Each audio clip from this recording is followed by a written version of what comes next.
핥아놓는데요. 그러면 이 늑대가 피냄새를 맡고, 자기가 좋아하는 피냄새를 맡고 와서 그 칼을 핥아 먹는 거예요. 그러면 처음에는 다른 동물의 피를 먹지만 점점 먹다 보면 자기의 혀가 베이고 자기 피를 먹게 되는데도 불구하고 정신이 몽롱하고 이상하면서도 그 피맛에 중독이 되어서 끝까지 그거를 놓지 못하고 피를 계속 핥다가 스스로 죽어버린다고 합니다. 바로 이 늑대의 이야기가 중독에 대해서 어쩌면 가장 잘 설명하고 있는 이야기가 아닌가 싶습니다. 요즘 중독이 굉장히 많은 문제가 되고 있는데요. 중독이라는 거는 뭐 어떤 물질이라든지, 예전 같은 경우는 정신과에서 물질, 뭐 알코올이라든지 약물이라든지 뭐 마약, 뭐 흡연 이런 것들을 중심으로 중독이라고 했다면, 최근에는 좀 더 포괄적인 중독에 대해서 이야기를 하고 있어요. 그래서 대상이 중독이 될 수도 있고요. 어떤 행위가 중독이 될 수도 있는데요.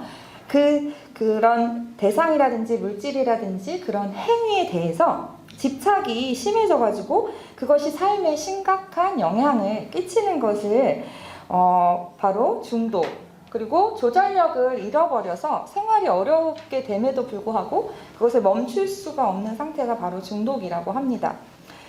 쉽게 말하면 중독은 빠져드는 거예요. 근데 여기에는 중독의 동기가 있어요. 기분이 좋아지기 위해서 빠져드는 거예요. 그래서 중독은 반드시 기분이 좋은 거고요. 그렇기 때문에 어떤 그러한 보상이 있기 때문에 빠져들고, 그 다음에는 멈출 수가 없게 됩니다. 아까도 설명을 드렸듯이 물질 중독이라는 거는 물질 중독도 있고 비물질 중독도 이렇게 있는데요. 비물질 중독이 요즘 많은 이슈가 되고 있어요. 그래서 먼저 보면은 몇 가지를 살펴보면요, 인간관계 중독이 있어요. 그래서 사람 중독이라고도 하는데요. 이것은 아마 대부분의 사람들이 갖고 있을 거예요. 없는 사람이 주로 없는데, 이게 잘못 보면은 사랑인지 집착인지가 약간 헷갈리기도 해요. 동기를 봐야 돼요, 동기를. 내가 정말 이것이 저 사람을 위한 것인가? 아니면 나를 위한 것인가? 이걸 봐야 되는데요. 이 인간관계 중독을 보면 어떤 특징들이 있냐면, 심한 경우에 내 기분이 상대방의 행동에 맞춰져 있어요. 그러니까 내가 주체가 아니라 상대방을 항상 눈치 보고 상대방이 나를 어떻게 대해주는지, 어떤 말을 하는지, 어떤 평가를 하는지가 곧 내가 되는 거예요. 그러니까 진짜 내가 사라져버리는 상태를 이야기합니다. 그리고 여기 보면 뭐 일 중독도 있고, 일 중독은 착한 중독이라고 하죠. 여러분들 같은 경우에는 공부 중독, 뭐 성적 중독이라고도 할 수 있어요. 근데 이런 일 중독인 사람들은 어디서든지 환영을 받고 칭찬을 받는데요. 사실 이 근본 원인도, 동기도 살펴보면 내가 왜 이렇게 일을 열심히 하지? 내가 왜 이렇게 성적을 올리려고 하지? 이런 것을 곰곰이 따져봤을 때 내가 인정받고 싶어서 이러한 성적을 내야지만, 내가 일을 해야지만 내가 인정받을 수 있어 라는 그런 사람들이 많아서 자존감이 낮은 사람들이 일 중독에 빠질 확률이 굉장히 많이 있습니다. 또 요즘에 많이 걸리는 것이 음식 중독이라든지 아니면 음란물 중독 같은 것들이 있는데요. 이 모든 것들의 좀 공통점을 보면요, 다 어떠한 부족한 부분, 내가 공허한 부분, 채우지 못한 어떠한 심리적 원인, 취약한 심리적 부분 때문에 다른 것으로 대신 채우려고 하는 것이 바로 중독을 나타내고 있습니다. 중독에는 환경적인 요인이나 뭐 심리적인 요인들이 있는데요. 환경적 요인 말고 또 심리적, 그러니까 취약한 심리적 요인을 살펴볼 때 먼저는 분노의 감정이 있을 때 중독에 빠지기가 쉬워요. 그래서 내 마음이 너무 억울하다든지 속상하다든지 막 원망이 꽉 차 있을 때 분노가 제대로 해소가 돼야 되는데 그게 해소가 되지 않고 현실에서 해소가 되지 않을 때 어떠한 인터넷이라든지 뭐 게임이라든지 이런 것으로 폭력적인 것으로 그렇게 해소를 하는 경우가 있고요. 또 하나는 이제 불안의 감정이에요. 그래서 스트레스가 많고 답답하고 울고 싶고 너무 불안할 때 이 현실을 도피하고 싶잖아요. 현재에서 현실을 도피하고 싶을 때 또한 다른 것에 중독으로 빠지는 성향들이 있습니다. 또한 이 불안과 우울은 좀 같이 가요. 특히나 분노가 잘 해소가 되지 않고 분노감이 억압되거나 회피되거나 이 분노를 막 내가 건강하게 풀지 못할 때는 우울한 감정이 생기고요. 이 우울과 불안이 같이 친구처럼 함께 갈 때가 되게 많습니다. 특히나 우울한 감정은 굉장히 외롭고 현실에서 그런 외로움을 많이 느끼기 때문에 가상 공간에서 또한 어떤 그러한 것들을 외로움을 충족하려고 하는 경향들이 있죠. 그리고 중독은 흥미가 상실되고 의미가 없고 무기력하고 이럴 때 중독에 많이 빠져들게 되는 것을 볼 수 있습니다. 특히나 요즘 중고등학교 청소년들한테 가장 문제가 되는 것 중에 음란물 중독, 스마트폰 중독 이런 부분들을 성중독 이런 부분들을 중심으로 오늘 조금 포커스를 맞춰서 다뤄보려고 합니다. 여러분들은 디지털 네이티브 시대라고 하죠. 그래서 디지털 원주민이에요. 태어나자마자 컴퓨터나 핸드폰을 너무나 능숙하게 다루는 그러한 사람들을 이야기하죠. 이런 사람들일수록 여러분일수록 더욱더 이런 스마트폰 중독에 취약하게 되는 거죠. 이런 디지털 네이티브들의 특징이 뭐냐면요. 많은 정보들을 엄마나 부모님이나 선생님한테서 구하기보다는 네이버가 더 신뢰가 가죠. 구글이나 이런 데서 검색하고요. 네. 그리고 사이버 세상에서 나를 많이 노출하게 되고 또 온라인상에서 주로 인간관계를 맺고 이런 특징들이 있습니다. 근데 청소년 인터넷 스마트폰 중독 현황을 보니까 지금 아주 심각해요. 그래서 6명 중에 1명 정도가 스마트폰 중독인데요. EBS에서 실험을 했어요. 근데 어떤 아이를 이렇게 머리에 이렇게 뇌에다가 장치를 달아놓고 한 번은 게임을 막 하게 하고요. 또 한 번은 책을 읽게 했어요. 그래서 뇌가 어떻게 반응을 하는지를 보는 그런 실험을 했던 경우가 있습니다. 그런데 이거 뒤에서 잠깐 보여드리겠는데요. 여기 보면 이렇게 전반적으로 뇌가 활성화될 때는 책을 읽을 때예요.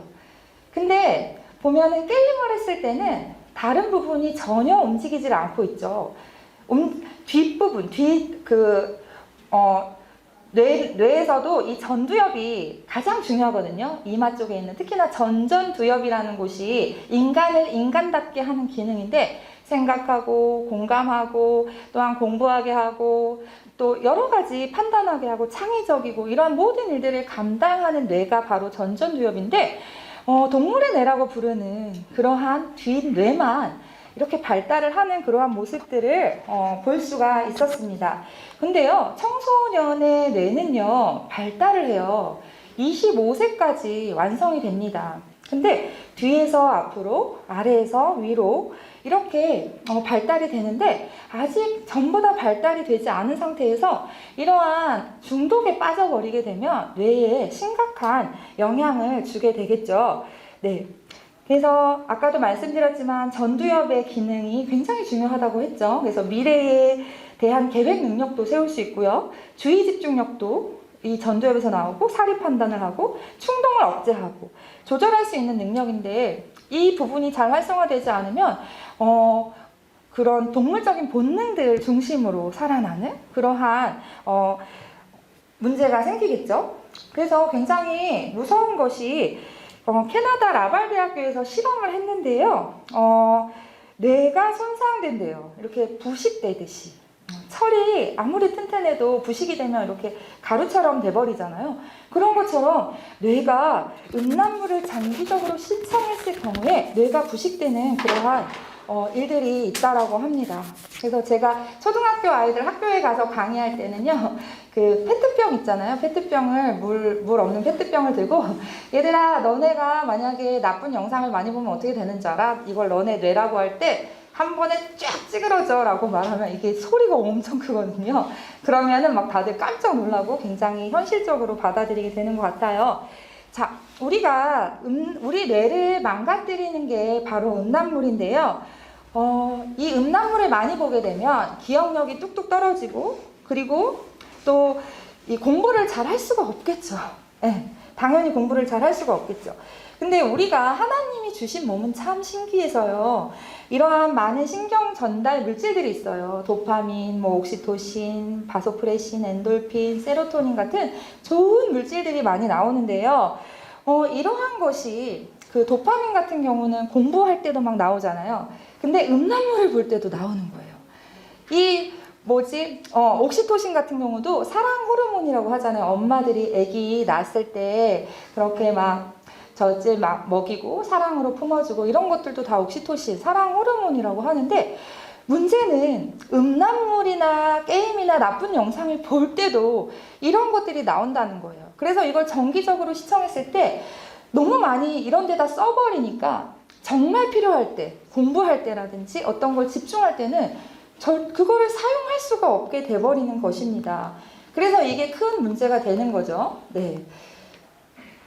그래서 도파민이 낭비되면 사는 게 재미없고 아무것도 하고 싶지 않고 힘이 없고 아무도 만나고 싶지 않고, 네, 또 음란물이 더 안도감을 주고 음란물을 보지 못하면은 막 불안해서 견딜 수 없게 되고, 게임도 마찬가지예요. 어떠한 쇼핑도 마찬가지고 음식도 마찬가지예요. 다 같은 원리라고 보시면 됩니다. 여러분 혹시 팝콘 브레인이라는 말 들어보셨나요? 네, 팝콘이 강한 열에서 팡팡팡팡 튀잖아요. 그런 것처럼 평소에는 이게 자극이 안 되는 거예요, 뇌가. 그래서 잔잔하게 생각을 한다든지 책을 읽는다든지 공부를 한다든지 이럴 때는 뇌가 활성화가 안 되고, 야한 거를 볼 때 자극적이고 폭력적이고 이럴 때만 뇌가 반응하는 거예요. 그렇기 때문에 학교 생활하기 너무 힘들겠죠. 교회에서 예배드리기 너무 힘들겠죠. 깊이 생각하기 싫고, 그리고 엄마가 막 게임하고 있는데 옆에서 얘 밥 먹어야지 그러면 막 화가 버럭 나고, 막 동생한테도 막 욕을 하고, 이런 게 다 이런 뇌의 변화에서 온다라는 것입니다. 그래서 이 팝콘 브레인은 깊이 생각하기 싫고 짜증나고 화가 나고 공감이 하나도 안 돼요. 그리고 집중도 못하고 책 읽는 거 절대 못하고요. 생각하는 거 딱 질색이에요. 네. 그리고 음란물은요, 폭력성과도 굉장히 영향력이 있어서요. 한 팀은 EBS에서 또 실험을 했는데, 한 팀은 음란물 영상을 15분 정도 보여줬고요. 한 팀은 자연 다큐를 보여줬어요. 15시간이 아니고 15분 정도였대요. 근데 어떻게 변하는지 잠깐 다음 영상을 한번 좀 보실까요? 학생들에게는 이 실험이 집중력에 대한 실험이라고 말합니다. 반듯하면은 사람 얼굴 사진과 사물 사진이 번갈아 가며 붙게 됩니다. 그걸 맞춰달라는 건데, 자연 영상을 본 그룹과 포르노를 본 그룹은 어떤 차이를 보일까요? 먼저 자연 다큐를 본 그룹, 사물은 계속 맞추고 있죠? 잠시 후 진행자가 표정을 사람 얼굴로 바꿉니다.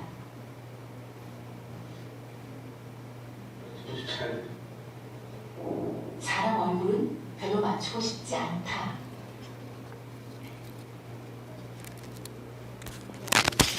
안 던지시겠어요? 안 던지시면 뭐 특별한 이유가 있으신지요? 사람 머리 꽂히고 이쪽 같아서.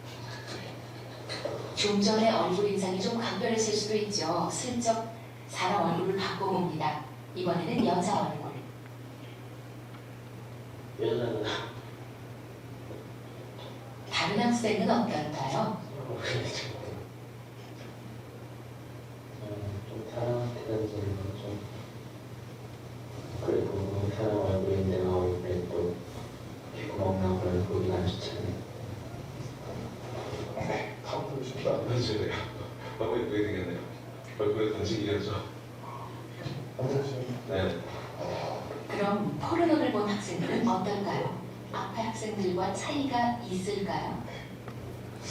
두 번째 실험은 첫 번째 보니까 아 근데 이 얼굴에 안 던지는 건가요? 네, 던지시라는 생각이 있으시면 던지는 게 있는데, 던지는데요? 네, 지금 던지시는 던지는 이유가 있어요. 그냥 던지고 싶어. 던지고 싶으면 그냥 맞추고 싶다. 이번에도 던지죠? 이번에도 마찬가지고요. 역시 던집니다. 모두 별 망설임이 없죠. 한번 주세요. 실험에 참여한 학생은 100여 명. 그러나 각 그룹이 보여준 공격성 패턴은 놀랍도록 일치했습니다. 그 결과를 보죠. 사람 표정에 다트를 던진 횟수의 비교. 뚜렷한 차이를 보입니다. 네. 이렇게 15분간 봤는데도 대상을 볼 때 인격적으로 보이지가 않는다는 거예요, 사람이.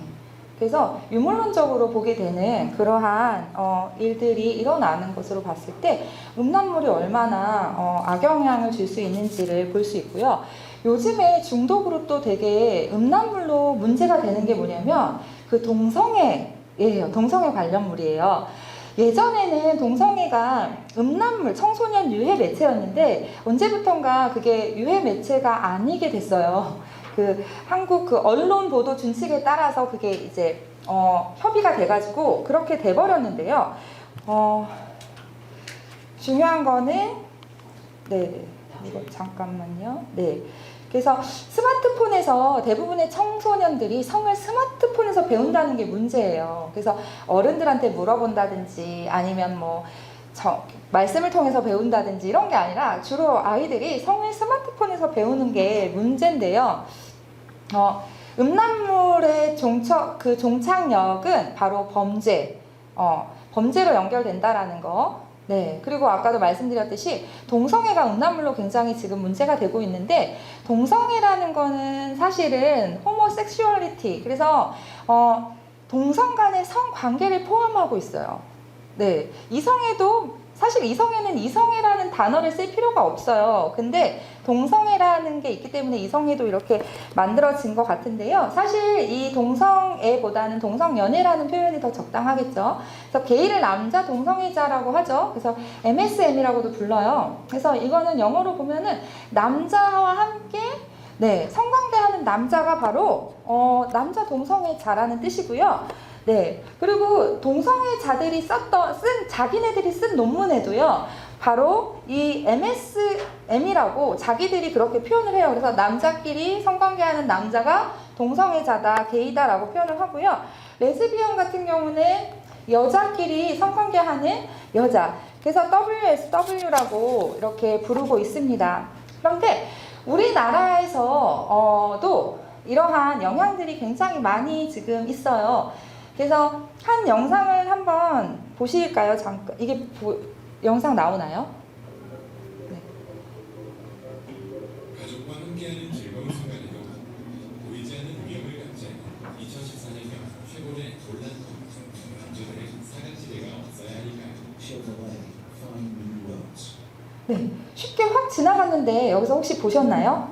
네, 가족을 소개하고 있어요. 근데 남자 가족이에요, 다. 근데 이렇게 보면은 다 들고 있죠. 그래서 뭐 me, wife, 그 다음에 son, daughter 이렇게 딸도 있고 아들도 있고 남편과 부인이 다 남자 가족이 이렇게 행복하게 살고 있어요. 이 차를 타고 행복하게 살고 있어요. 라는 그 영상 광고가 우리나라에 이렇게 나오고 있습니다. 그래서 많은 사람들이 이런 것들을 그냥 자연스럽게 받아들이면서 굉장히 이것도 정상적인 아름다운 가족이구나 라고 이제 보게 되는 것인데요.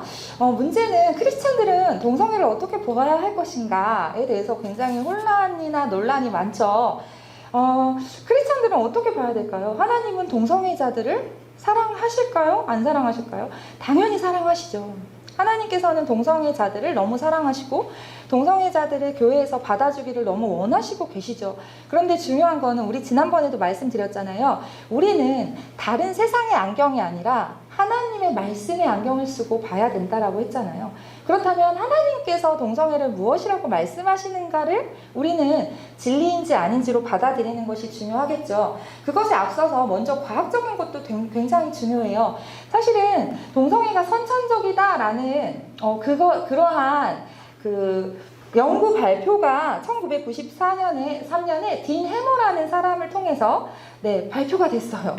그래서 성염색체인 X 염색체의 한 유전자 군인 SQ28이 남성 동성애자에 관련이 있다, 상관관계를 보인다라고 딘 해머가 연구를 했었어요. 그래서 이게 사이언스지에 이제 나왔고 온 방송에 대서특필된 거예요. 그래서 모든 사람들이 동성애자들이 동성애가 선천적이래라고 이렇게 막 알려지게 된 거예요. 근데 얼마 지나지 않아서 라이스라는 사람이 이 해머의 연구 결과를 반박합니다. 그래서 XQ28은 남성 동성애 사이에는 관련이 없다라는 게 밝혀졌어요. 근데 이거는 대서특필되지 않았어요. 우리가 일부러 사이언스지를 찾아서 읽지 않잖아요. 그렇기 때문에 이거는 사실은 과학자들은 알고 있지만 일반 사람들은 많이 모를 수도 있다라는 부분이에요. 그리고 이러한 동성애와 관련된 유전자 연구를 하나씩 다 해본 그 연구들이 있어요. 근데 뭐 라마고파랑 같은 경우도 유전자를 발견하지 못했다. 동성애 유전자를 발견하지 못했다. 그리고 해머도 나중에는 내 논문이 잘못되었다라는 것을 인정을 했고요. 이 해머라는 사람이 자신이 동성애자라는 것이 밝혀지게 되었어요. 네. 그리고 존 소킨스 대학 교수팀의 결론도 동성애가 선천적이라는 과학적 증거가 없다라고 발표를 했고요. 네. 이렇게 또 미국 매사추세츠 종합병원과 하버드대, 영국 캠브리지대 등의 국제공동연구원도 이렇게 연구를 한 결과 동성애가 선천적이라는 과학적 증거가 없다라고 이야기하고 있습니다. 그래서 만약에 누군가 물어본다면 동성애가 과학적 증거가 뭔지 정확하게 알려달라고 한번 해보세요. 그러면 정확하게 알 수가 없죠. 네. 그래서 이러한 동성애는 선천적이지 않고 후천적인 영향들이 많다라는 거를 알 수 있고요. 근데 요즘에 청소년들이 열광하는 팬픽, 특히나 여자 우리 친구들 같은 경우는 팬픽을 주로 이렇게 하는데 주로 아이돌 좋아하는 오빠들, 멤버 간의 동성애 그 사랑 이야기들이 주 소재라고 해요. 그러다 보니까 이 아름답게 동성애가 미화되다 보니까 동성애를 굉장히 좋게 이렇게 인식하고 있는 경우가 상당히 많다라고 합니다. 근데요, 동성애는 성중독이라는 그러한 연구 결과가 있어요. 그리고 1973년도에 미국 정신과 협회에서 이 동성애가 원래는 그 DSM-4 그 정신질환 목록에 동성애가 정신질환이었는데요. 1973년도에 정신질환 목록 가운데서 동성애를 삭제시켜요. 왜냐하면 이 동성애자들이 엄청난 데모를 하고 막 폭력을 휘두르고 엄청나게 그거 빼달라고 막 난동을 부리고 이런 사건들이 있었다고 합니다. 그래서 동성애를 지금은요, 미국 같은 경우는 동성애를 했다가 나 이제 동성애 너무 힘들어요, 나 다시 돌아갈래요, 탈동성애 하고 싶어요 하면 치료를 못 해줘요. 상담을 받고 싶어도 못 해줘요. 왜? 정신질환이 아니기 때문에, 인권 침해라고 해가지고. 그래서 미국에서 동성애에서 벗어나고 싶은 사람이 한국까지 와가지고 상담을 요청하는 경우도 있습니다. 네. 동성애는요, 중독적인 성향을 나타낸다라고 하는 이유가 뭐냐면요, 그들이 조사한 동성애자들 중에 78%가 파트너와의 관계 지속성이 3년 이하였고요. 그리고 남성 동성애자들 중에 43%가 500명 이상과 성관계를 맺었고 28%가 1000명 이상의 성파트너와 관계를 맺었다라는 연구 결과가 있고요. 이게 백인들을 조사한 거거든요. 이런 중독적 성향들이 나타나고 있어요. 우리나라 헌법재판소에도 이런 분명하게 명시가 되어 있는 게 뭐냐면요, 동성 간 성행위는 비정상적 성행위이고 학문성교와 추행 모두 객관적으로 일반인에게 혐오감을 느끼게 하고 선량한 성적 도덕관념에 반하는 성적 만족 행위이다라고 헌법에서 대법원 판결에 2008년도에 명시가 되어 있습니다.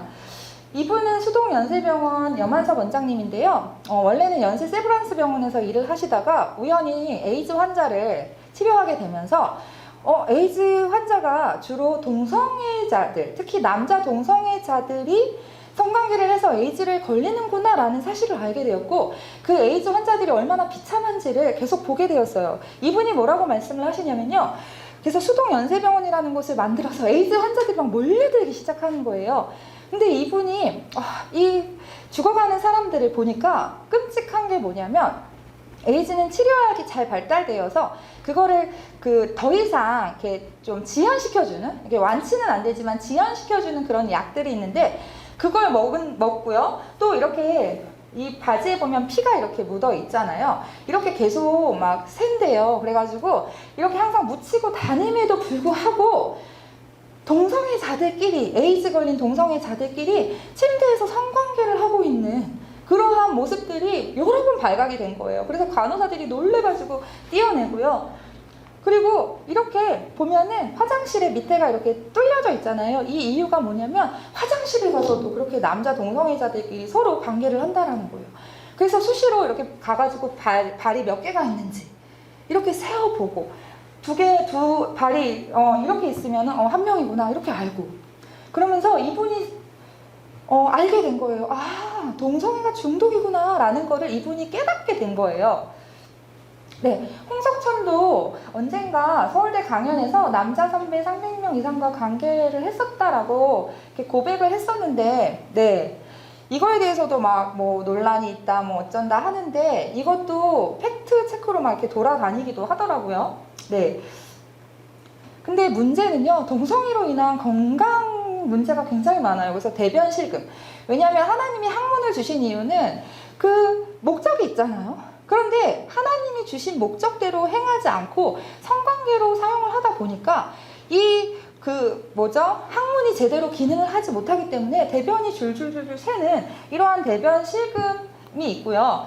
또 항문암이 일반인의 17배가 된다라고 합니다. 그리고 영국 보건당국의 그 홈페이지에 들어가 보면은요, 남성 동성애자들이 이질에 많이 걸린대요. 이질이 뭔지 아세요? 예전에 가난한 시절에 손 안 씻었을 때, 화장실 갔다 와서 손 안 씻었을 때 걸리는 병인데, 이제 비누가 개발되고 하면서는 이런 것들이 싹 없어졌는데 갑자기 어느 순간 이게 막 이질이 발병을 하니까 이게 뭐지 하고 보니까 동성애자들의 그러한 영향이 있었던 거예요. 그래서 미국 보건당국에서는 이질 예방을 위해서 항문 성행위 시에는 고무장갑을 끼고 성행위를 하라라는 그런 게 보건당국에 이렇게 명시가 되어 있는 그러한 상황입니다. 네. 그리고 여러 나라들이요, 동성애를 되게 인정한다라고 하면서 희한하게 헌혈에서는 피를 받아주지 않는다는 거예요. 우리나라도 보면요, 피를 헌혈에 제한을 두고 있다라는 거. 네.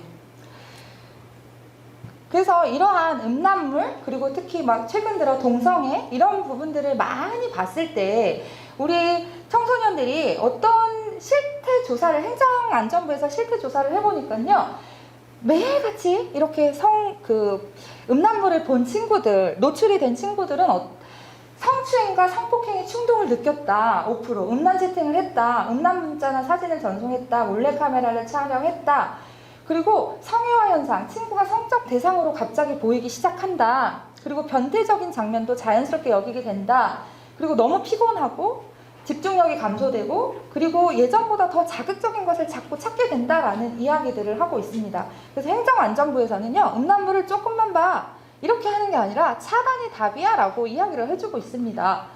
네, 그리고요, 우리들이 오해하는 게 뭐냐면 청소년들기에, 청년기나 청소년기에 이 성욕이 왕성할 때 이런 음란물들, 뭐 자유행위를 통해서 풀어줘야지만 이게 해소가 돼요 라고 이야기를 하는데요. 그럴까요? 그렇지 않아요.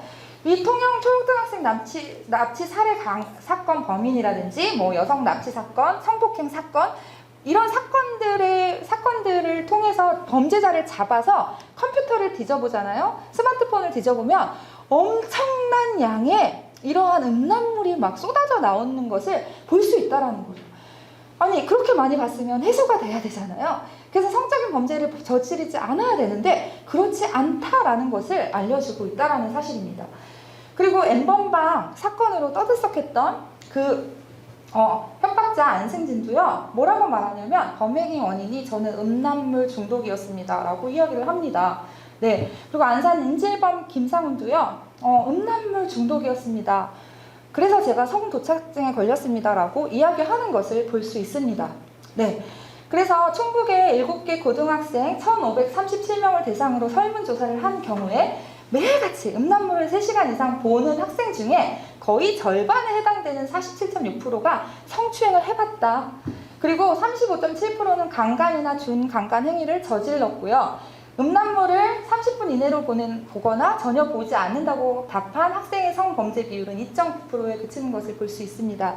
여러분은 아무도 보지 않는 곳에서 무엇을 보나요? 그것이 바로 여러분의 영성이에요.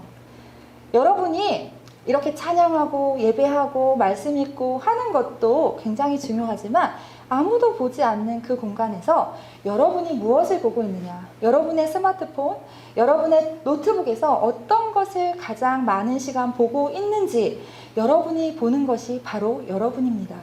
여러분이 어떤 것을 보느냐에 따라서 여러분 자신이 정말 하나님 앞에 온전한 사람이 될 수도 있고 하나님이 보시기에 정말 슬퍼하는 그러한 모습이 될 수도 있다는 사실입니다. 네, 이거는 보는 것이 얼마나 중요한지를 보여주는 영상인데요. 한번 잠깐 볼까요? 안 나오나요? 아이들을 세 그룹으로 나눈 뒤 첫 번째 그룹에게는 인형을 공격하는 모습을 보여줍니다.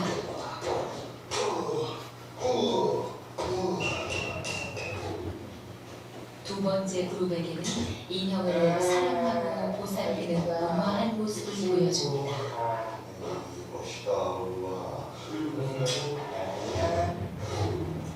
세 번째 그룹은 인형에게는 별다른 관심을 보이지 않는 무관심한 모습을 보여줍니다.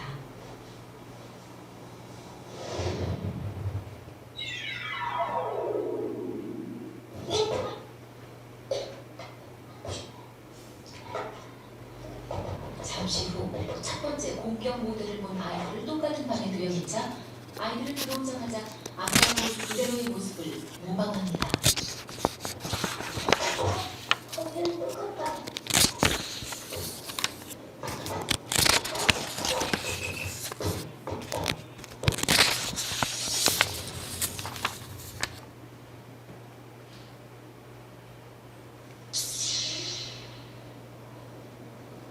두 번째 친절 모델을 본 아이들입니다. 아이들은 옆에 칼이 있어도 그것을 사용하지 않습니다. 정확히 자신이 본 행동을 그대로 따라합니다.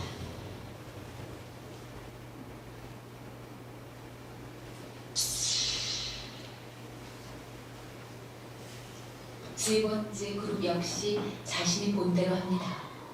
매체의 영향이 이렇게 엄청났다는 것 알고 계셨나요? 네, 여러분 이렇게 매체의 영향이 어마어마하다라는 거예요. 그래서 여러분이 보는 것이 여러분을 만든다는 것이에요. 이런 거를 교육하다 보면은 얼굴이 노래지는 친구들이 있어요. 학교나 교회에서 보면은. 근데 중요하고 기쁜 소식은 뇌는 가소성이 있다라는 거예요. 그래서 뇌하고 근육은 움직일수록 쓰면 쓸수록 다시 살아나는 그러한 가소성이 있기 때문에 괜찮다라는 거예요. 여태까지 나 봤는데 나 그러면 뇌가 썩었나? 어떡하지? 이렇게 하는 친구들이 혹시 있다면 하나님께서 말씀하시잖아요. 요한일서 1장 9절에서 만일 우리가 우리 죄를 자백하면 그는 미쁘시고 의로우사 우리 죄를 사하시며 모든 불의에서 우리를 깨끗하게 하실 것이요 라고 말씀하고 계시잖아요. 그렇기 때문에 우리가 음란물을 본 거에 대해서 하나님 저의 뇌를 이렇게 망가뜨린 것 용서해 주세요 하고 자백하고 용서를 구하면 우리 하나님께서는 그 기도에 반드시 응답하시고 여러분을 도와주실 것이라는 사실입니다. 그러면 앞으로는 어떻게 해야 되느냐? 유혹을 이기는 구호 SOS가 있어요. 그래서 스탑, 먼저는 그러한 음란물을 봤을 때 일단 그게 눈에 보이면 덮으라는 거예요. 멈추라는 거예요. 그리고 아웃, 밖으로 나가야 돼요. 무조건. 선샤인, 햇빛 속으로 가라는 거예요. 여기서의 선샤인은요, 송도 될 수 있고요. 그래서 하나님께 찬양을 한다든지, 아니면 스포츠를 한다든지, 아니면 세로토닌 행복 조절 물질이잖아요. 그래서 행복 호르몬을 발산하기 위해서는 뭐 감동적인 영화를 본다든지, 실컷 웃는다든지, 사랑하는 사람을 만난다든지, 아니면은 정말 나에게 햇빛이 되어줄 수 있는 부모님이나 멘토나 목사님이나 전도사님이나 뭐 이런 분들을 찾아가서 이야기를 나누는 것도 굉장히 좋은 방법이라고 할 수 있겠습니다. 네, 그런데 중요한 거는요, 많은 이런 지금 교육들이요, 성회화 교육을 하고 있어요. 아까 보셨는지 모르겠는데, 그 음란물을 많이 본 친구들의 경우에 성애화 된다라는 것들이 있었어요. 근데 성애화가 뭐냐면요, 인간이 성에 대해서 굉장히 함몰되는 거예요. 예를 들면 모든 걸 봐도 다 성으로 보이는 거예요. 그래서 막 어떤 영상을 많이 보거나 음란물에 노출이 되거나 하면 굉장히 다 모든 것을 성으로 보게 돼요. 그래서 어릴 때부터 교육을 어떻게 하냐면, 얘들아, 막 유치원 애들한테도, 얘들아, 여기 명칭은 뭐 음순이고, 뭐 이렇게 그 생식기 명칭을 하나하나 보면서 가르쳐주고, 만지게 하고, 얘기하게 하고, 이렇게 하는 거예요. 그러면서 어떻게 해야 될까 막 알려주고, 그러면은 아이들이 계속 성애화된다라는 거예요. 모든 것을 성으로 보게 된다라는 거예요. 그래서 성남 어린이집 사건 기억하시나요? 엄청난 사건이 있었죠. 남자아이들이 집단적으로 여자아이를 화장실에 끌고 가가지고 성추행했던 그러한 사건들이 성남 어린이집에서 있었고요. 그리고 안양에서는 한 중학교에서 여자 선생님이 계셨는데 남자아이들이 집단으로 자유행위를 하는 그러한 일들이 있었어요. 근데 그 학교가 정기적으로 성교육을 아주 잘 받는 그러한 학교였어요. 근데 이러한 성애화 교육을 많이 받는 학교였습니다. 요즘 성교육의 두 가지 흐름은요, 세이프 섹스 교육 그리고 앱스티넌스 교육이에요. 세이프 섹스는 자기 결정권, 성적 자기 결정권을 중요시하는 거예요. 많이 들어보셨죠? 그래서 중요한 게 뭐냐? 성관계 아무하고나 할 수 있어. 결혼하지 않아도 할 수 있어. 중요한 거는 합의하에 해야 되는 거야.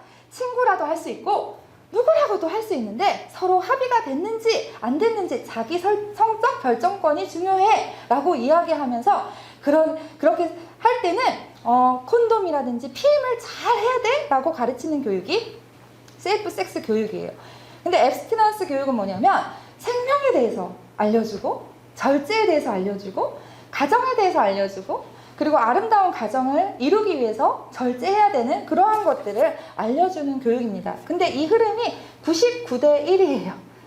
네. 그래서 근데 요즘에 많이들 학교에서 문제가 많이 발생하다 보니까 이러한 생명주의 교육을 많이 선호하는 선생님들이 엄청나게 늘어나고 있기는 합니다. 네. 그래서 성애화 교육의 가장 큰 문제 중에 하나가 뭐냐면요. 성교육자들이 뭐라고 말하냐면요.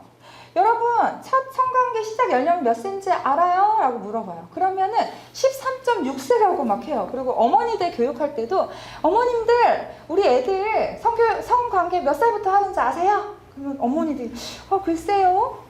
13.6세예요. 그럼 엄마들이 다 깜짝 놀라는 거예요. 우리 애는 지금 13세가 훨씬 넘었는데? 그러니까 어머님 너무 느리신 거잖아요. 빨리빨리 그 준비하셔야 돼요. 콘돔도 사다 놓으시고요. 교육하셔야 돼요. 막 이렇게 하는 거예요. 그래서 그 맘카페 같은 데 보면은요, 막 엄마들이 우리 아이 성교육 같이 지금 해야 될 것 같은데 그룹으로 져서 성교육 강사 붙여가지고 교육 좀 해주세요 라는 것들이 굉장히 많이 올라오거든요. 근데 많은 교육이 뭐냐면 이렇게 성관계를, 그러니까 아까 말씀드렸듯이 성적 자기 결정권을 가지고 자유롭게 성관계를 할 수 있대 책임감을 가지고, 그리고 서로 합의하에 이루어져야 되고 피임을 중심으로 해야 돼 라는 교육들이 굉장히 많이 이루어지고 있다는 사실입니다. 근데 이게 사실일까요? 과연? 아니에요. 순 거짓말이에요. 청소년 성관계 시작 평균 연령이 13.6세다라고 누가 말하면 그거 아니라고 여러분 오늘 배웠으니까 분명히 알려주셔야 돼요. 전체 6만 40명 중에서 5.7%만이 성관계를 경험했어요. 나머지는 뭐 하고 있느냐? 여러분같이 도서관 가서 공부하고 가방 메고 힘들게 학원 다니고 이렇게들 지내고 있어요. 그런데 성관계 한 5.7%, 3,422명 중에서 13.6세가 첫 관계 경험이다라는 거지 전체를 두고 하는 것이 아니다라는 사실입니다. 네. 해외에서는요, 이렇게 아까 성애화, 섹슈얼라이제이션, 그래서 이런 성애화를 반대하는 그러한 지금 엄마들의 그런 움직임들이 막 엄청 데모하고 있어요. 그래서 우리 아이들 학교 보냈더니 이상해졌어. 우리 아이들 학교에서 성애화 이상한 교육시키지 마세요. 막 성적 자기 결정권 교육시키지 마세요. 이렇게 막 이야기하는 거예요. 우리 아이들을 성애화하지 마세요라는 그런 교육들을 그런 지금 흐름들이 있다라는 사실입니다. 많은 사람들이 이렇게 유럽에서는 나와서 하고 있는데 우리나라는 거꾸로 가는 거예요. 이런 것들이 유럽식이다. 선진화 교육이다. 우리도 이거 따라가야 된다 하면서 우리는 뒤늦게 지금 그 교육을 하고 있다라는 사실입니다. 얼마나 문제가 있는지는 모른 채요. 온타리오 주에서는요, 이 성교육이 선정적이라는 이유로 학부모님들이 2,000명이나 되는 학생들이 자퇴를 하는 사건이 있었어요. 이 성교육을 잘못 시키지 말아달라, 성애화시키지 말아달라라는 이유로 이런 흐름도 있습니다. 여러분, 성이라는 거는요, 성품성이에요. 그래서 마음심과 생명이 합쳐진 글자가 성품성이에요. 우리들이 성교육할 때 성은요, 그래서 생명을 담은 마음이에요. 이거는 하나님이 말씀하시는 그 생명의 귀한, 생명의 소중함, 이것들을 갖는 마음, 생명을 소중하게 여기는 마음입니다. 잠언 4장 23절에서는 무릇 지킬 만한 것들 중에 내 마음을 지키라 라고 말하시죠. 생명의 근원이 이에서 남이니라 라고 말씀하십니다. 그래서 우리는 생명을 귀중하게 여기는 마음을 잘 가져야 된다는 사실이죠. 그리고 성경에 어디에서도요, 이 성에 대해서 딱 띄어서 이야기하는 데가 없어요. 성 이렇게 하지 않아요, 성경은. 자연스럽게 결혼, 그리고 가정, 자녀, 출산 이런 것들을 통해서 전체적으로 성에 대해서 이야기하지, 이렇게 지금 요즘에 우리나라에서 하는 것처럼 성애화 교육을 하지 않는다라는 이야기입니다. 저는 많은 교회나 아니면 초등학교, 중학교, 고등학교, 대학교 다니면서 이러한 성교육을 하고 있는데 앱스티넌스 교육을 하고 있는 성 강사예요. 그래서 제가 왜 이런 것을 하게 됐냐면, 처음에 제가 이거를 잘 몰랐을 때는 저도 동성애 되게 선천적이고 아름다운 거고, 그리고 아이들 교육 이렇게 시켜야 되는 거 아니야? 라는 생각을 저도 갖고 있었는데, 하나님의 말씀 중심으로 성을 알게 되면서 제가 깜짝 놀라게 된 거예요. 그래서 정말 모르고 있는 애들 너무 많은데, 음란물이 좋다고 하는 애들도 너무 많은데, 큰일 났다, 이런 아이들 잡아줘야겠다라는 생각으로 제가 교육을 막 하기 시작했어요. 근데 하다 보니까 이거는 무슨 바위, 골리앗 앞에 다윗처럼 바위에 계란 치는 것처럼 너무나 이 세상 교육과 동떨어져 있는 거예요. 그래서 너무 힘든 거예요. 그래서 어느 날 제가 기도를 했어요. 하나님, 저 이거 안 할래요. 못 하겠어요. 이거 세상의 흐름이 너무 거세서 이거 어떻게 우리 아이들이 이 흐름 속에서 막 휙휙휙 가는데 이 사상이나 이런 것들을 따라갈 수가 없어요. 너무 힘들어요. 막 이렇게 기도를 했는데 하나님께서 저에게 어떠한 영상을 하나 보여주신 거예요. 바로 카드 뒤집기 게임 아시죠, 여러분? 그래서 땡 하면은 그 시간까지 카드를 막 뒤집어야 되잖아요. 근데 만약에 질 것 같아, 그렇다고 가만히 앉아있으면 그냥 다 내주는 거잖아요. 그런데 시간 안에 내가 어떻게든 하나라도 더 뒤집으려고 애쓰고 이렇게 하면 그래도 몇 개라도 뒤집을 수 있잖아요. 하나님께서 나에게 원하시는 마음이 그 마음이구나 라는 것을 제가 깨닫게 되었어요. 비록 세상을 다 변화시킬 수는 없지만 적어도 예수님 오시는 그날까지 정말 한 명이라도 정말 마음을 다해서 이 세상 교육으로 가는, 그래서 끌려가는 성경적인 가치관과 멀어지는 그 많은 청소년들, 아이들에게, 그 소중한 자녀들에게 정말 바른 가치관을 알려줘야겠다라는 마음으로 제가 이러한 강의를 하고 있다는 사실입니다. 다시 처음으로 돌아가서요, 중독은 아까 말씀드렸죠. 분노의 감정이 해결되지 않고 불안, 우울, 흥미를 상실하고 무기력하고 이러한 부분들이 해소가 되지 않을 때, 공허할 때 바로 중독으로 빠진다는 거예요. 네, 그래서 우리의 마음이 공허하다라는 거죠. 우리의 마음이 굉장히 공허한 상태에서 이러한 중독에 빠진다라는 사실입니다. 근데 왜 넘어가지를 않네요? 네, 그 다음 것 좀 넘겨주시죠. 네, 그래서 세상과 하나님 말씀은 이렇게 싸우고 있어요. 성경에선 우리는 성경적인 세계관으로 이 중독도 바라볼 필요가 있다라고 보여지는데요. 보면, 네, 성경적인 세계관으로 보면은요, 그게 안 나오네요, 말씀이. 네. 예레미야 2장 13절 말씀입니다. 내 백성이 두 가지 악을 행하였나니 곧 그들이 생수의 근원되는 나를 버린 것과 스스로 웅덩이를 판 것인데 그것은 그 물을 가두지 못할 터진 웅덩이들이니라 라고 말씀하고 계십니다. 중독은 바로 이런 것과 같아요. 파스칼인가요? 이런 말을 했대요. 파스칼의 팡세라는 책에서인가 그랬던 것 같아요. 하나님께서는 우리 인간의 마음을 만드셨을 때 하나님으로만 채워질 수 있는 그 공간을 만드셨다라는 거예요. 그래서 다른 어떤 것으로 물질이건 뭐로 돈으로건 아니면 외모로 다 채우려고 해도 절대로 채워지지 않는 그 공허한 부분, 하나님으로만 채워질 수 있는 그 공간을 하나님이 두셨다라고 하는데요. 예레미야 말씀이 이걸 보여주고 있습니다. 너희의 악이 뭔지 아니? 생수의 근원되는 그 생수, 시원하게 하고 너희의 그 공허한 중독의 갈증에서 벗어나게 하는 그 근원이 하나님인데 그 하나님을 버렸어. 그리고 스스로 웅덩이를 파서 거기에 자기 나름대로 물을 붓는 거야. 중독적인 경향이죠. 막 애써서 공부도 해보고 일도 열심히 해보고 재미있는 쾌락도 추구해보고 막 하는데 채워지지 않는, 물을 가두지 못하는 터진 웅덩이들이니라 라고 하나님께서 말씀하고 계신다라는 사실입니다. 절대로 하나님 아니고는 다른 것으로는 채워질 수가 없다라는 것이 바로 성경적인 세계관입니다. 하나님께서는 무엇을 원하시는지 아세요? 너희는 여호와의 선하심을 맛보아 알지어다 라고 말씀하세요. 여러분, 제가 판교에 살 때 정말 어떤 팬케이크가 너무 맛있다고 막 맘카페에 올라와 있는 거예요. 너무 맛있게 보여가지고 제가 그거를 먹고 싶어서 갔어요. 먹어봤더니 수플레 팬케이크였거든요. 근데 먹어봤더니 제가 생각하고 상상하던 그 사진 속의 맛이 아니었어요. 저는 핫케이크를 생각하고 갔는데 입에서 씹히질 않아요. 구름 같아요, 막. 그래가지고 이건 좀 내가 생각했던 맛이 아니네 이랬어요. 근데 여러분 생각해보세요.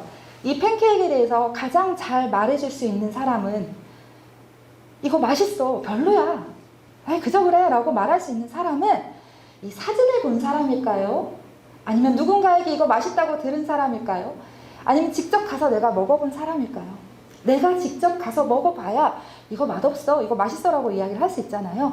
하나님께서는 너희가 여호와의 선하심을 맛보아 알아라 라고 말씀하고 계신다라는 사실이에요. 남들이 좋다라고 해서, 남들이 좋으신 하나님이야 라고 해서 그렇게 아는 하나님이 아니라 선하신 하나님을 너희가 한번 경험해봐 라고 말씀하고 계시는 거예요.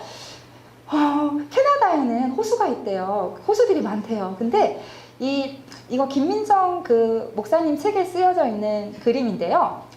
캐나다에는 호수가 많은데 어떤 할아버지가 호수에서 이렇게 낚시를 하는데 큰 고기가 걸리면 너무 싫어하면서 다 버리고, 쬐끄만 고기가 잡히면 너무 좋아하면서 그걸 다 통에다 넣더래요. 그래서 버스에서 구경하고 있던 사람이, 아니 할아버지 왜 할아버지는 큰 고기는 다 놔주고 쬐끄만 고기만 그렇게 좋아하세요? 라고 물었더니 이 할아버지가 뭐라고 한 줄 아세요? 우리 집 프라이팬이 25cm야. 그래서 25cm에 담을 수 있는 그러한 고기만 내가 잡는 거야 라고 이야기를 했다라는 거예요. 얼마나 어리석어요.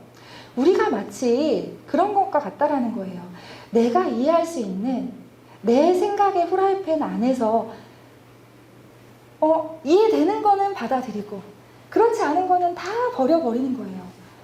근데요, 하나님도 이렇게 한다라는 거예요. 이 크시고 위대하시고 능력이 많으시고 선하신 그 하나님을 정말 내 생각의 후라이팬 안에 가둬놓고 그 안에서 내가 하나님을 재단하고 있다라는 사실입니다. 그런데 내 생각으로 모든 것이 예측 가능한 신이라면 그분을 우리가 믿을 필요가 있나요? 믿을 필요가 없지요. 그런데 많은 사람들이 하나님조차도 이렇게 생각하고 있다라는 것입니다. 여러분, 이사야 55장 9절에는 이렇게 말씀하세요. 하늘이 땅보다 높음 같이 내 길은 너희의 길보다 높으며 내 생각은 너희의 생각보다 높음이니라.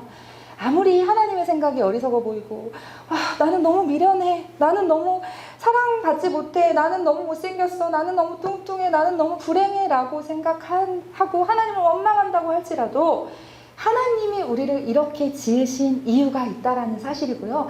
하나님이 보시기에는 우리 한 사람 한 사람의 모습이 너무나 귀하고 아름답고 소중한 모습이라는 사실이에요. 그리고 때로는 우리가 고통 가운데 있을 때에도 우리는 이해할 수 없지만 하나님의 시각으로는 여러분도 그런 거 좀 경험해보지 않나요? 한참 시간이 지나고 나서 그때 이런 이유로 하나님이 그 고통을 주셨구나 라고 생각될 때 있잖아요. 마치 그런 것처럼 하나님의 생각이 높다라는 사실입니다. 여러분, 바둑 구단은요, 바둑 초보랑 바둑을 둘 때 십수 앞을 미리 본대요. 그래서 바둑 구단은 미리 점수를 다 깔아놓고 야, 너 먼저 이렇게 해라고 해도요. 10수 앞을 본대요. 이렇게 놓으면 이렇게 머리에서 10수가 돌아가는 거예요. 이런 경우의 수가. 그렇기 때문에 바둑 구단은 다 이긴다는 거예요. 여러분, 하나님도 수가 엄청나게 많으시다라고 합니다. 하나님이여 주의 생각이 내게 어찌 그리 보배로우신지요. 그 수가 어찌 그리 많은지요. 내가 세려고 할지라도 그 수가 모래보다 많도소이다 라고 말씀하시는 거예요. 여러분, 여리고성을 돌 때요, 그 철벽 같은 여리고성을 그냥 매일같이 돌고 마지막 날 7바퀴 돌고 나팔 불고 막 소리치고 이렇다고 무너진다는 그 수, 하나님의 그 수를 어떤 사람이 과연 생각해낼 수 있겠습니까? 하나님의 수는요, 우리의 생각으로는 절대로 알 수도 없고 깨달을 수 없는 하나님의 수가 있다는 사실을 우리가 믿으셨으면 좋겠어요. 하나님께서 홍해바다를 가르실 때도 그렇고요, 많은 기적들을 행하실 때 우리의 수로는 절대로 헤아릴 수 없는 많은 일들을 행하셨잖아요. 그 찬양도 있잖아요. 만약에 내 앞에 바다가 갈라지지 않으면 주가 나로 바다 위 걷게 하리, 그런 찬양도 있잖아요. 만약에 바다가 내 생각에 홍해바다처럼 갈라지지 않았어? 그래도 하나님은 걷게 하실 거고, 걷게 못했어? 그럼 날게 하실 거고, 날게 못했어? 잠수하게라도 하실 수 있는 분이 바로 하나님이라는 사실을 우리가 꼭 기억하셨으면 좋겠습니다. 청소년 시기는 굉장히 중요해요. 이 사진을 제가 왜 가지고 왔냐면 마지막으로 여러분한테 좀 나누고 싶었어요. 이 사진은 결혼 전에, 한 달 전에 저희 아빠가 저한테 야, 혜정아, 매일 너 오늘부터 아빠랑 등산해, 이런 거예요. 평소에 그런 분이 아니세요. 새벽마다 일찍 일어나셔서 등산하시는 분이 아니신데 매일같이 그렇게 일어나라고 해서 등산을 가자는 거예요. 어느 날은 비바람도 불고 날씨도 안 좋고 너무 싫은 거예요. 아빠, 오늘은 좀 쉬자. 아빠는 그런 날은 더 강하게 말씀하셨어요. 아니야, 일어나, 가야 돼. 싫다고. 오늘 날씨가 정말 안 좋잖아. 막 이래도 아빠는 아니야, 일어나. 그리고 같이 올라가는 거예요. 아빠가 먼저 막 올라가세요. 그리고 저도 투덜투덜 대면서 올라가는 거예요. 날씨가 이 모양인데 막 이러면서 막 투덜투덜 올라가요. 그럼 아빠는 매일같이 어설픈 국민체조를 선보이시면서 같이 따라해라라고 하고 그렇게 마무리를 하고 매일같이 내려왔어요. 그런데 이날이에요. 너무 가기 싫었던 날. 올라갔는데 아빠께서 이렇게 말씀하셨어요. 혜정아, 어떠냐? 봐봐. 좋지? 아빠 진짜 좋네. 너 인생을 살 때 오늘을 기억해라. 때로는 너무 힘들기도 하고 지치기도 하고 걷기가 너무 벅차기도 하고 앞으로 한 걸음도 나아갈 수 없을 것 같을 때가 있을 거야. 그렇지만 그런 날에 오늘을 기억해라.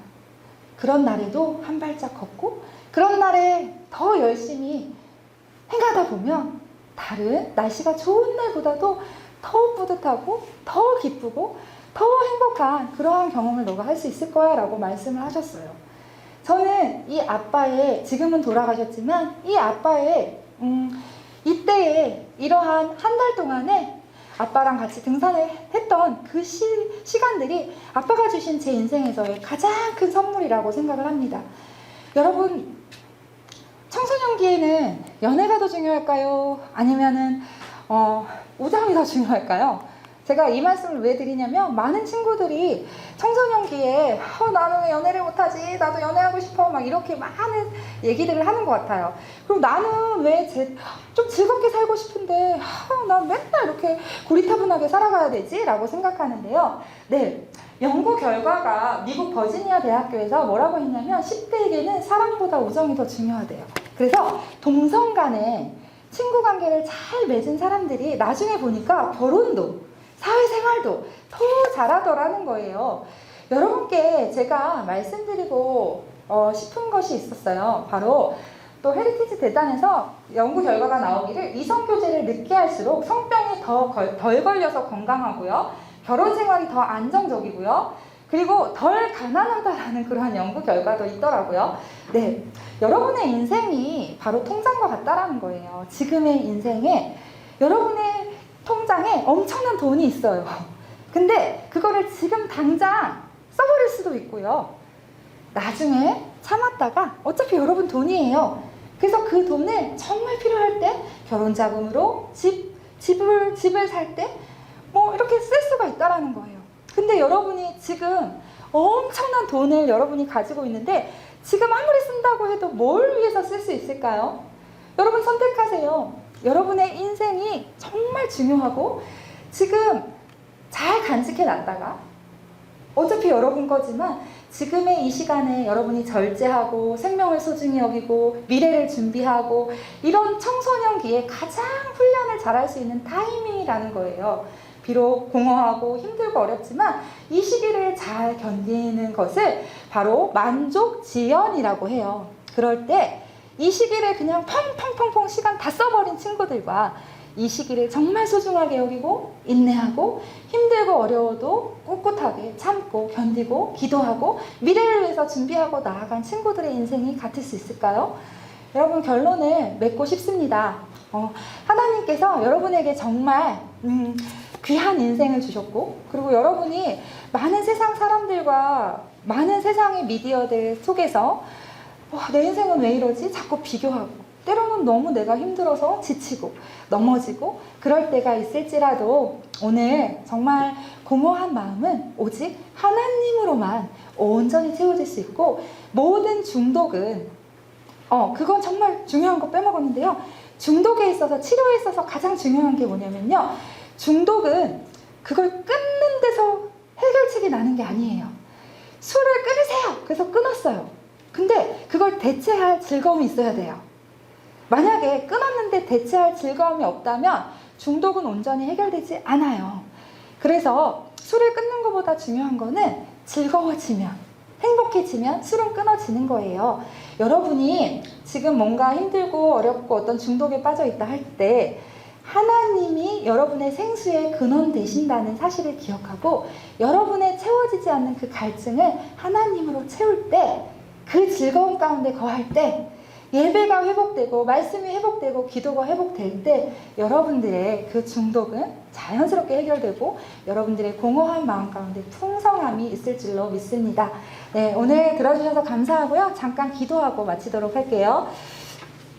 살아계신 하나님 아버지, 정말 귀한 우리 남서울중앙교회 고등부 귀한 학생들 이렇게 오늘 같이 말씀을 나눌 수 있도록 기회를 허락하여 주셔서 참 감사합니다.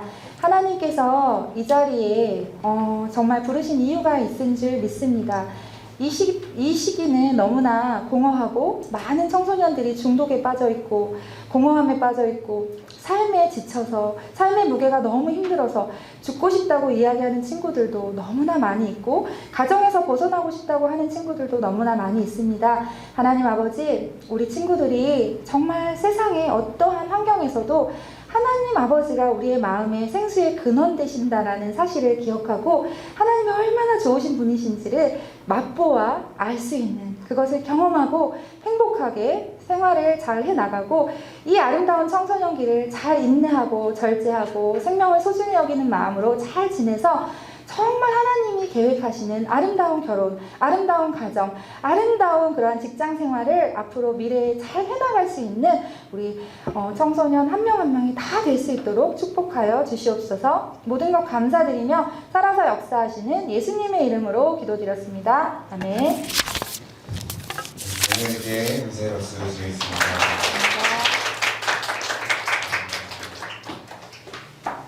오늘 이렇게 질문할 거나 개인적으로 이렇게 여쭤보고 싶은 질문 있으면 마치고 질문하는 시간 가졌으면 좋겠습니다.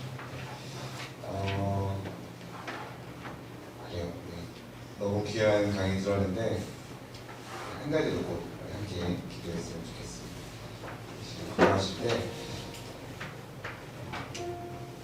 우리가 내가 푹 빠져 있는 게 무엇인지 돌아봅시다.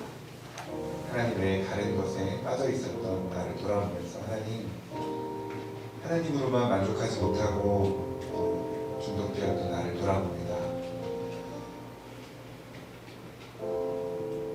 하나님이 주시는 즐거움, 기쁨으로만 만족하는 내가 되고 싶습니다. 이런 마음을 들어서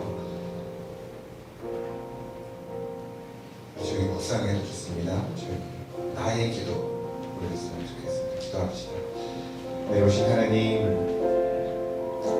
하나님의 다른 곳으로 가득 차 있었던, 하나님으로 만족하지 못했던 그로 인해 사람과의 관계에, 나의 문제에, 다른 가치관에, 다른 흐름에, 다른 분위기에 중독되었던 나를 용서하여 주옵소서. 긍휼히 여겨 주옵소서. 내가 찾고 찾았던, 내가 만족하지 못했던, 주님으로부터 만족하지 못했던 나를 용서하여 주시고, 하나님으로부터 오는 귀한 만족이 있게 하여 주시옵소서. 아무도 보지 않는 그곳에 혼자 있었던 그 자리에 하나님 안에 다른 어떤 것을 무엇으로 만족하고 부끄러워하고 있었는지 돌아봅니다. 하나님께서 나에게 원하시는 마음이 무엇인지 깨닫습니다. 우리에게 다시가 멀어지지 않도록 주님 붙잡아 주시옵소서. 하나님만이 주시는 그 선하심을 구하는 소망합니다. 크신 하나님을 내 생각 안에 가두고 지난 한 달하고 그렇게 바라보았던 나의 그릇된 시간을 용서하여 주시옵소서. 이제는 하나님 주시는 그 생각으로 그 생각을 위한 한 걸음 한 걸음 믿음으로 나아가는 길을 되게 도와주시옵소서. 하나님 경험하는 눈이 붙들고 하나님 주시는 즐거움으로 만족되어지는 나가 되어주시니 주님 붙잡아 주시옵소서.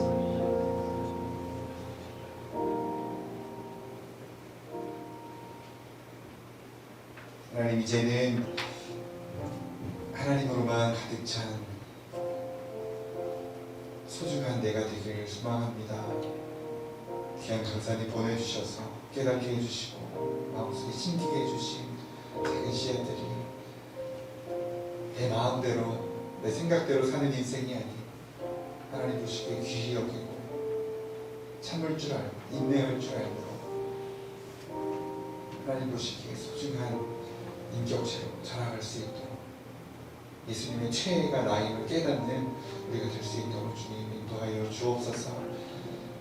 더 이상 다른 것에 중독되고 노예가 되지 않겠노라고 결심한 우리 모든 학생들 심령마다 주님 찾아가 주셔서 만지시고 고치시고 회복시켜 주셔서 하나님 보시기에 귀중한 내가 될 수 있도록 주님 인도하여 주옵소서. 성님 예수님의 이름으로 기도합니다. 아멘.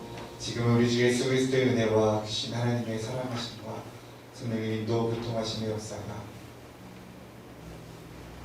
하나님 주시는 참된 평안과 선하심을 맛보아 깨닫기에 소망함으로 인내할 줄 알아 예수님 영상 회복하며 닮아가기를 소원하는 모든 예배하는 고등배우자 삶의 일터에 섬기는 모든 이들의 자리에 이제로부터 영원토록 함께 있을지어다. 아멘.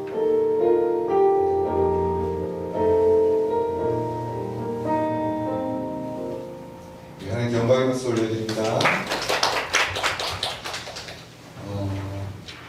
우리 강사 원장님 한 번만 더 모시고 우리 간단하게 질문하고 싶은 친구들 있으면 해도 될까요?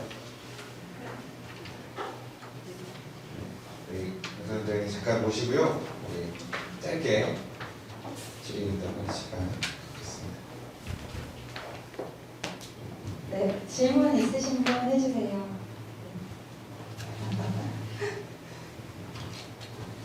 질문 없으세요?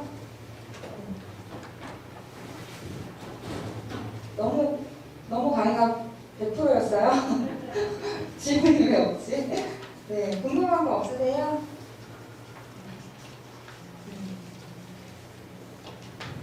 아무도 없는 것 같아요. 뭔가 네. 이렇게 제 개인적인 거지만 네. 육체가 이제 몸이 좀 아픈 사람들인 경우에 우울증에 빠지게 되는 경우나 이런 네. 것들에 대한 사례가 혹시 뭐 있는지. 아, 몸이 아프면요? 네. 네, 당연히 몸이 아프면 불안하게 되잖아요. 그리고 불안하게 되면 거기에 계속 이제 미래에 대해서 염려하게 되고 걱정하게 되고 하면서 그 생각에 이제 빠지다 보면 우울감에 빠질 수가 있죠.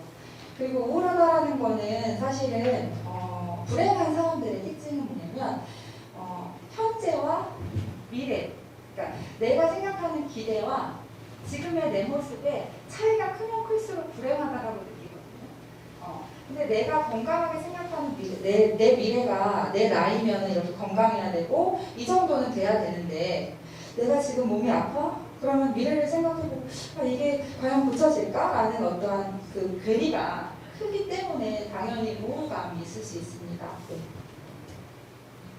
네. 아이들이 이제 대학기가 됐는데 네. 이제 또 선생님이나 이제 친구들을 새로 또 만나게 되잖아요. 네.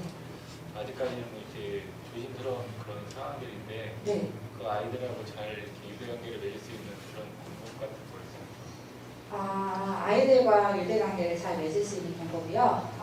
근데 이제 청소년기들의 특징이 사실은 굉장히 또래 관계를 중요시 여기고 특히 내향적 요즘 아이들은 첫 그 반이 바뀌게 되면 엄청나게 막 마음에 부담을 느낀대요. 왜냐면 친구를 빨리 섭외해야 되기 때문에 첫날 가서 뭐 밥 먹을 애가 없을까, 혹시라도 놀 수 있는 애가 없을까 싶어가지고 그걸 엄청나게 그 가기 전부터 되게 걱정을 한다고 하는데 사실은 친구 관계 제가 이제 병원에서도 그렇고 상담센터에서도 오랜 시간 상담한 결과 사실 복불복인 것 같아요. 그러니까 어떤 애는 정말 너무 성격 괜찮고 너무 완벽하고 공부도 잘하고 진짜 자존감도 높은데 친구들이 그냥 딱 시키니까 그걸 감당을 못 하더라고요. 그러니까 예를 들어서 제가 어떤 케이스를 봤냐면 되게 친한 그룹이었어요. 되게 친한 그룹이었는데 생일 파티를 같이 그 그룹이 하러 갔어요. 근데 엄마한테 나가기 전에 엄마 나 오늘 얘랑 만나서 놀고 올게 하고 나갔어요. 근데 밤에 갔다 오니까 술 냄새가 나는 거예요, 얘가. 그러니까 엄마는 알잖아요. 아까 누구 간다고 했으니까. 그러니까 그 엄마 집에 전화를 한 거예요. 그래서 이거 술 마시고 왔나 봐요. 이렇게 전화를 했더니 그 다음날 학교를 갔더니 완전 다 딸을 시키는 거예요, 왕따. 근데 얘는 굉장히 자존감이 건강한 아이였기 때문에 집에 가서 그렇게 얘기한 거예요. 엄마 괜찮아. 이런 거 가지고 나를 왕따시키는 애들이라면 진정한 친구가 아니야. 나 이제 그냥 공부할래. 그래가지고 아랑곳하지 않고 막 공부를 한 거예요. 근데 문제는 애들이 옆에 와가지고 가만히 두질 않는 거예요. 아유 그냥 공부한다. 아유 놀고 있네. 뭐 이러면서 계속 막 그러니까 그리고 다른 애들한테까지 막 소문을 다른 반에까지 내니까 그 쉬는 시간에 막 애들이 막 그 문에 와가지고 막 달라붙어가지고 이렇게 이야기하고 그러니까 그런 상처들을 굉장히 사실은 견뎌내기가 사실 쉽지 않은 것 같아요. 그래서 자존감이 높고 뭐 그렇다고 할지라도 근데 중요한 거는 그거를 회복 탄력성이라고 하는데 이거를 스스로가 굉장히 잘 견뎌내는 친구들은 일단은 아무도 그런 마음 가지시는 게 되게 중요해요. 뭐가 중요하냐면 많은 경우에 이렇게 왕따를 당할 때 혼자 굉장히 위축되어 있거든요. 근데 단 한 명의 친구라도 있으면 사실은 할만하거든요. 학교 생활에. 그래서 조금 개인 다수로 가지 말고 좀 한 명 그 나랑 친했던 친구라든지 그런 친구들한테 개인적으로 좀 만난다든지 연락을 해본다든지 그러는 것들은 조금 도움이 될 수 있을 것 같고요. 또 하나는 우리가 항상 명심해야 될 게 뭐냐면 만약에 10명의 친구가 있다면 항상 기억해야 될 게 3명은 나를 싫어하는 친구예요. 그리고 4명은 나한테 관심 없어요.